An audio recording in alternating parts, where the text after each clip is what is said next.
Creative matric higher secondary school Puliyur இந்த பள்ளியுடைய தாளாளர் மரியாதைக்குரிய டி சண்முகம் சார் அவர்களுக்கும் மற்றும் இப்பள்ளியின் துணை தாளாளர் செல்வி சண்முகம் அவர்களுக்கும் இப்பள்ளியின் ஆசிரியர்களுக்கும் மாணவர் மாணவிகளுக்கும் என்னுடைய 77வது சுதந்திர தின விழா நல்வாழ்த்துக்கள். என்னை வர சொல்லி தேசிய கொடியேற்றி கௌரவித்த இப்பள்ளியின் தாளாளர் திரு சண்முகம் சார் அவர்களுக்கு நன்றி கலந்த வணக்கத்தை தெரிவித்துக் கொள்கின்றேன். புலியூர் என்ற ஒரு கிராமத்தில் ஒரு பள்ளியை ஆரம்பித்து அந்த கல்விக்கூடத்தை சிறப்பாக செயல்பட்டு இன்றைக்கு தமிழ்நாட்டிலே இப்பள்ளி பெயர் பெற்றுள்ளது. மாணவர்கள் அனைவரும் நல்ல மதிப்பெண் எடுத்துள்ளார்கள்.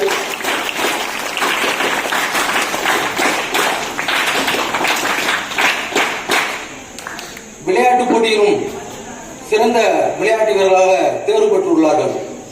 எத்தனை காலம் வாழ்ந்தோம் என்பது முக்கியமல்ல, வாழ்ந்த காலத்தில் என்ன சாதித்தோம் என்பது முக்கியம்தான். அந்த வகையில் நமது தாளாளர் டி சண்முகம் அவர்கள் பெரிய அளவில் சாதித்துள்ளார். பள்ளிக்கூடம் கிராமத்தில் அமைத்து இந்த முறையில் திறமையாக செயல்படுவது மிக அரிது. திருவாரூரில் பல பள்ளிக்கூடங்கள் ஆரம்பித்தார்கள், செயல்பட முடியவில்லை.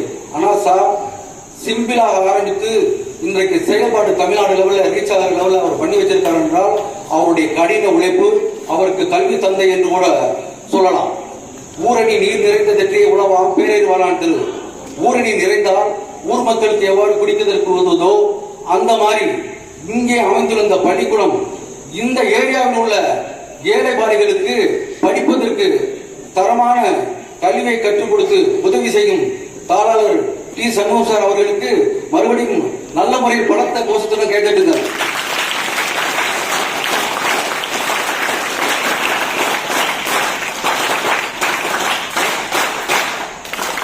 ஒரு நாட்டுடைய முன்னேற்றம் ஒரு புத்தகத்தில் தான் இருக்கு.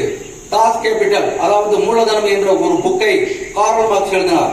அந்த கார்ல் மார்க்ஸ் எழுதின புக்கு கியூபா நாட்டுடைய தலைவிதியை மாற்றியது. இன்றைய உலக வங்கியிலே கடன் வாங்காத நாடு என்றால் அது கியூபா நாடு தான். அந்த நாட்டில் குழந்தைகளுக்கும் மருத்துவ செலவும் படிப்புக்கும் அந்த அரசே அதை ஏற்றுக்கொள்கிறது. அந்த அளவில் அந்த நாடு முன்னேறி உள்ளது. ஆகவே நீங்கள் படிக்கும் புத்தகத்தில் தான் உங்களுடைய வாழ்க்கையுடைய முன்னேற்றம் இருக்கு. கல்வி ஒன்றே அழியா செல்வம்.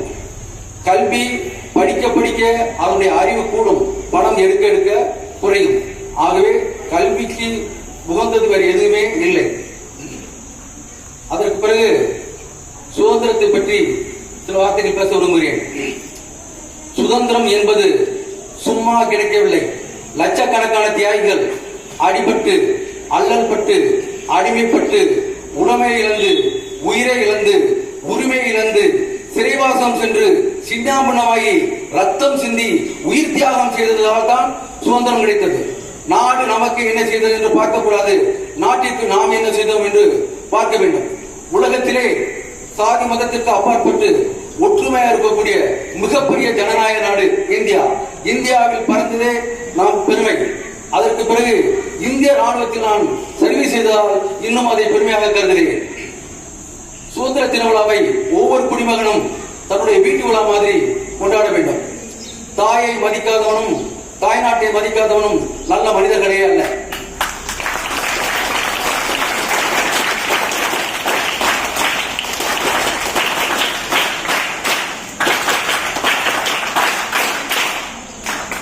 தற்பொழுது சில சுதந்திர தலைவர்கள் பற்றி ஒரு சில வார்த்தைகள் கூறி முடிக்கின்றேன். சார் கொஞ்சம் நிறைய ப்ரோக்ராம் இருக்கு, டைத்தை கொஞ்சம் குயிக்கா எடுத்துக்கன்னு சொன்னாங்க. இருந்தாலும் ஒரு 7 நிமிஷம் 8 நிமிஷம் ஆகும் பேசுறது. சரி, பேசுகிறேன். இப்ப நமது தேசப்பிதா மகாத்மா காந்தி 1914 இந்தியாவுக்கு சுதந்திர தலைவராக ஆனார். கோபாலகிருஷ்ணன் கோகலேயை குருவாக ஏற்றுக்கொண்டு அவர் பிரபல ஒரு வழக்கறிஞர், தென்னாப்பிரிக்காவில் ஃபேமஸான ஒரு வழக்கறிஞராக ஆகும் முன்பு ஒரு நாள் ஒரு ட்ரெயின்ல போயிட்டு இருக்கும்போது 5 பிரிட்டிஷ்காரர்கள் வேலைக்காரர்கள் அதில் ஏறினாங்க. ஏறினவொடனே இவர் ஃபர்ஸ்ட் ஃபர்ஸ்ட் கிளாஸ் டிக்கெட்ல இவர் உட்கார்ந்துருக்காரு. உட்கார்ந்துருந்த உடனே என்ன செய்யறாங்க, ஹுவாரி கேட்கறாங்க. நான் இந்தியன், நான் ஃபர்ஸ்ட் கிளாஸ் டிக்கெட் வாங்கியிருக்கப்பா. ஃபர்ஸ்ட் கிளாஸ் டிக்கெட் வாங்கினாலும் உங்க உடை எல்லாத்தையும் பார்த்தா பரதேசி மாதிரி இருக்கே அப்படின்னு சொல்லிட்டு ஸ்லோவா உடைய ட்ரெயின்ல தூக்கி வீசிட்டாங்க. தூக்கி வீசின உடனே அவரு வேதனைப்பட்டார். ஆனால் அவர் அந்த தென்னாப்பிரிக்காவிலே பிரபல வழக்கறிஞர் ஆகி எல்லாரும் போற்றும் அளவாகி எந்த இடத்துல தூக்கி வீசாங்களோ அந்த இடத்துல தென்னாப்பிரிக்காவில் மகாத்மா காந்தியுடைய சிறை நிறுவப்பட்டுள்ளது. இதுதான் சாதனை. அதுபோல மகாத்மா காந்தி நம் நாட்டுக்கு 1914 இருந்து காங்கிரஸ் தலைவராக பொறுப்பேற்றார். 1920 ஒத்துழைமை இயக்கம், 1930 சால்ட் சத்தியாகிரக மூவ்மெண்ட், உப்பு சத்தியாகிரக போராட்டம், 1942 வெள்ளையனை வெளியேறியதும், இந்த அனைத்து போராட்டத்துக்கும் அவர் தலைமை தாங்கினார். இந்தியாவில் உள்ள அனைத்து முக்கிய தலைவரையும் ஒன்று சேர்த்து அகிம்சை வழியாக நம் நாடு சுதந்திரம் கேட்பதற்கு மிகவும் பாடுபட்டார். அடுத்ததாக வீரமங்கை வேலு நாச்சியார். பெண்கள் சாதிக்க முடியும், அன்றே சாதித்திருக்கிறார்கள். முதல் போராளி வீரமங்கை வேலு நாச்சியார். தன் கணவர் சிவகங்கையிலிருந்து சிவன் கோவிலை தரிசனம் பண்ணுவதற்காக காலையில் வந்திருந்தார். இதை பார்த்து ஆங்கிலேயர் அவரை சுற்றி வளைத்து கொண்டு விட்டனர். அவரை கொண்டதை அறிந்து சிவகங்கையிலிருந்து வேலு நாச்சியார் காலையில் வருகிறார். பிறகு இவர் என்ன செய்கிறார்கள், விரட்டுகிறார்கள். விரட்டும் போது அரியாக்குறிச்சி வழியாக வேலு நாச்சியார் போகிறார். போகும்போது அங்கே உடையாள் என்ற ஒரு யாதவ சிறுமி ஆடு வைத்துக் கொண்டிருக்கிறார். அப்ப அவர்கள் சொல்கிறார்கள, ஆங்கிலேயர் என்னை விரட்டுகிறார்கள், என்னை காட்டி கொடுத்துட வேண்டாம், நான் இங்கு மறைந்து உள்ளேன். அப்ப ஆங்கிலேயர் வந்து அந்த சிறுமியிடம் ஒரு தடவைக்கு பல தடவை கேட்கிறார்கள், சொல்ல மறுத்துவிட்டார். இதனால் ஆங்கிலேயர் கோபப்பட்டு தலைவேறு முண்டம் வேறு வெட்டிவிட்டார்கள். அதுதான் வெட்டுடைய காளி. இன்றைக்கு கொல்லங்குடியில் இருக்கக்கூடிய காளிக்கு பேர் என்னது, அதுதான் வெட்டுடைய காளி.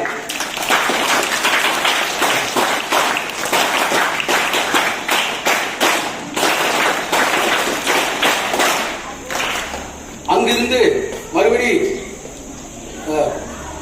திண்டுக்கல் போய் ஹைதரை சந்தித்தார். ஹைதருடைய படைப்பலத்துடன் மீண்டும் சிவகங்கை வந்து அவர் ஒரு கம்பெனிக்கு வந்து உடையாள் என்றே பெயரிட்டாப்ல. அதுக்கு தளபதி குயிலி என்ற ஒரு பெண். ஆங்கிலேயர் மீண்டும் படையெடுக்க வந்துட்டார்கள். அந்த ஆயுதங்களை எல்லாம் ஆயுத பூசையின்றி ஒரு இடத்தில் ராஜேஸ்வரி கோவிலுக்கு முன்பாக அவர்கள் பூஜை செய்கிறார்கள். அப்ப அந்த குயிலி என்ற பெண் சாமி கும்பிடுவது மாதிரி போய் தன் உடம்பு முழுக்க ஆயிலை ஊற்றிக் கொண்டு தீயை வைத்துக் கொண்டு தானும் எரித்துக் கொண்டு அந்த ஆயுள் கிடங்கையும் எரித்து விட்டார்கள். மீண்டும் வேலு நாச்சியார் சிவகங்கைக்கு ராணியானார். இது என்பது ஒரு வரலாறு. அடுத்தது பாருங்க, தமிழ்நாட்டிலே வாவு சிதம்பரனார் செய்த சாதனைகள் பெருசு. அதாவது தன்னிடம் பணம் போதிய அளவு இல்லாவிட்டாலும் அவர் அந்நியருக்கு எதிராக சுதேசி என்ற நிறுவனத்தை நிறுவி கப்பல் வாங்கி வணிகம் நடத்தினார். அவர் ஒரு வக்கீல். அவருடைய துடுப்பான பேச்சுக்கள், அவர் மக்கள் ஈர்ப்பு சக்தியை பார்த்து ஆங்கிலேயர் போராமைப்பட்டு அவரை 20 வருடம் ஜெயிலில் தள்ளியது. ஜெயிலில் அவர் செத்திழுத்தார். இதை பார்த்த வாஞ்சிநாதன் இதற்கு காரணமாயிருந்த ஆஸ் என்ற துறையை மணியாச்சி ரயில்வே ஸ்டேஷனில் சுட்டுக் கொண்டார். சுட்டுக்கொண்டு தனக்கு தானே சுட்டுக் கொண்டு விட்டார். திருப்பூர் குமரன் ஒரு ஊர்வலத்தின் போது கையில் கொடியை பிடித்தவாறே ஊர்வலம் போகும்போது ஆங்கிலேயர்கள் அவரை அடித்து மண்டையை உடைத்து விட்டனர். இறக்கும் தருவாயிலும் அந்த கொடியை கையில் விடாமல் இறந்தார். அவர்தான் திருப்பூர் குமரன். அதற்கு பிறகு பாருங்க பகத்சிங்.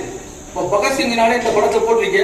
பகத்சிங் வந்து அகிம்சால ஒன்றும் பண்ண முடியாது, அன்றே ஆயுதத்தான் பண்ண முடியும் என்ற ஒரு நம்பினார். லாலா லஜபதி ராய் அவர் குருவாக ஏற்றுக்கொண்டார். இப்ப லாலா லஜபதி ராயை ஆங்கிலேயர்கள் மண்டையில் அடித்து உடைத்து விட்டனர். அதனால் லாலா லஜபதி ராய் இறந்து விட்டார். இதை பழிதீர்க்கும் விஷயமாக பகத்சிங் அந்த கொண்டவர்களை சுட்டுக் கொண்டு விட்டார். அதற்கு பிறகு ஜாலியன் வாலாபாக் படுகொலையை பார்த்து ரொம்ப வேதனைப்பட்டார். 13 வயதில் சுதந்திரத்துக்காக போராடி 23 வயதில் தூக்கிலிடப்பட்டார். அவர் செய்த சாதனைகள் மிகப்பெரிய சாதனைகள்.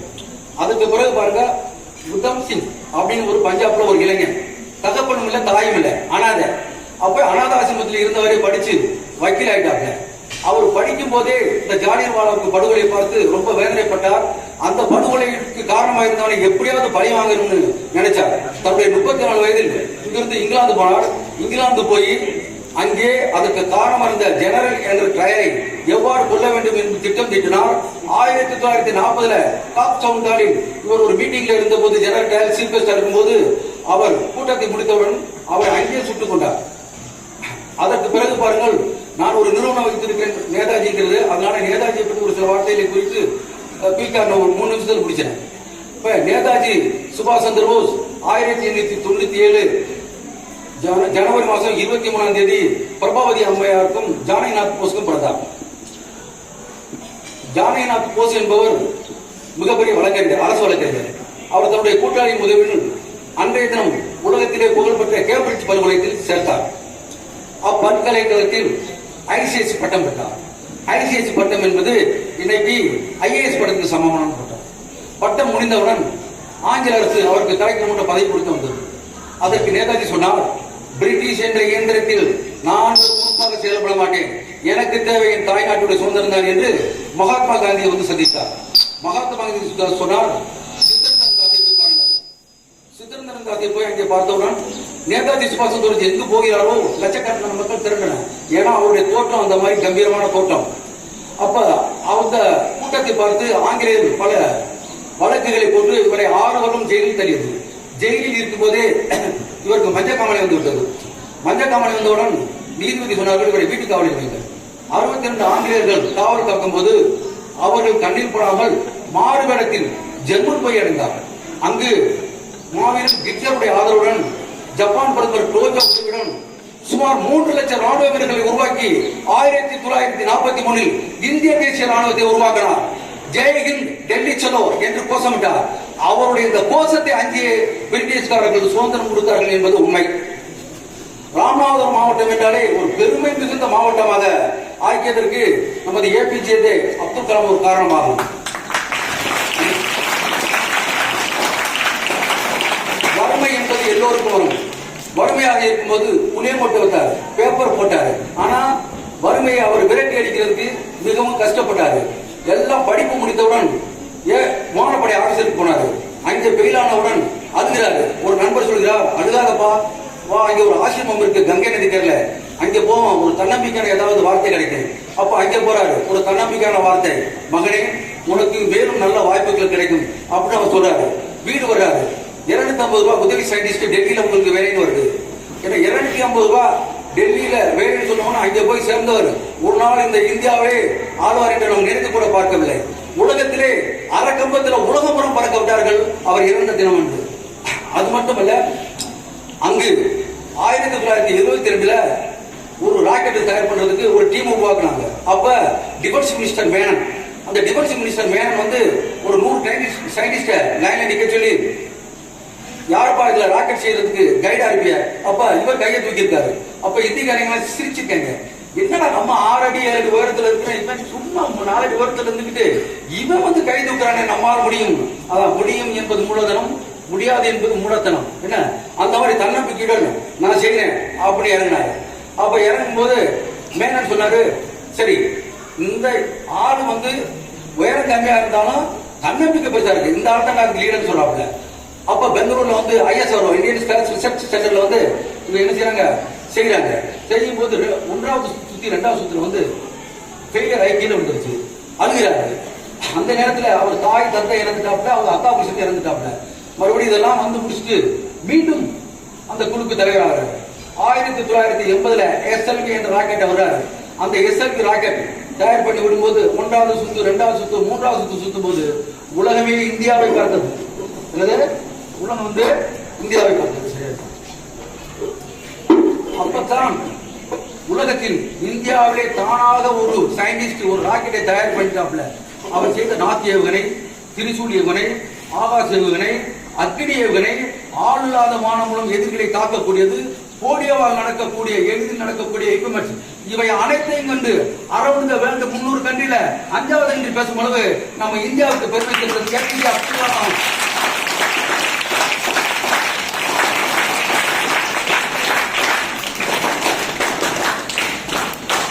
அதற்கு பிறகு என்னுடைய நான் எல்லாம் சொல்லிட்டாப்ல, தொண்டியில படித்தேன், திருவாடானையில் படித்தேன், எங்க அப்பாவுடைய தொண்டியில் படித்தேன், திருவாடானையில் படித்தேன்.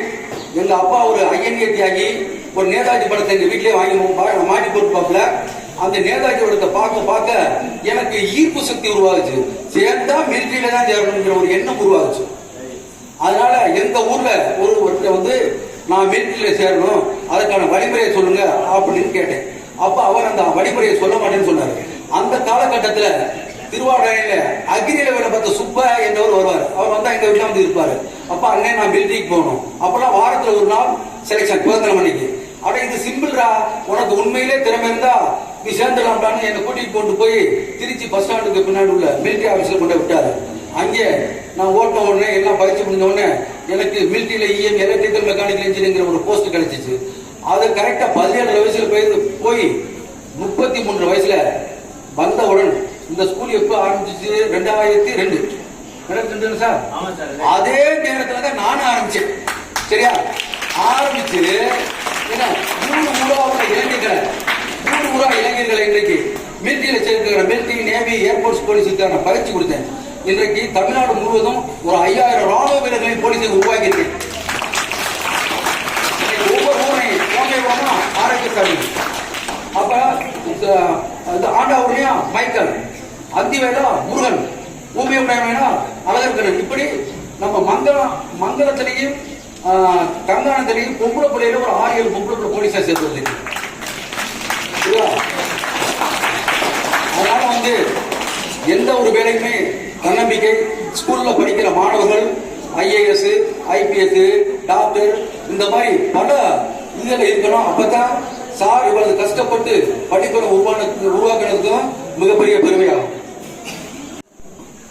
இந்த 77வது சுதந்திர தின விழாவிற்கு என்னை சீர்கட்டாக அழைத்த மரியாதைக்குரிய சார் சண்முகம் சார் அவர்களுக்கும்,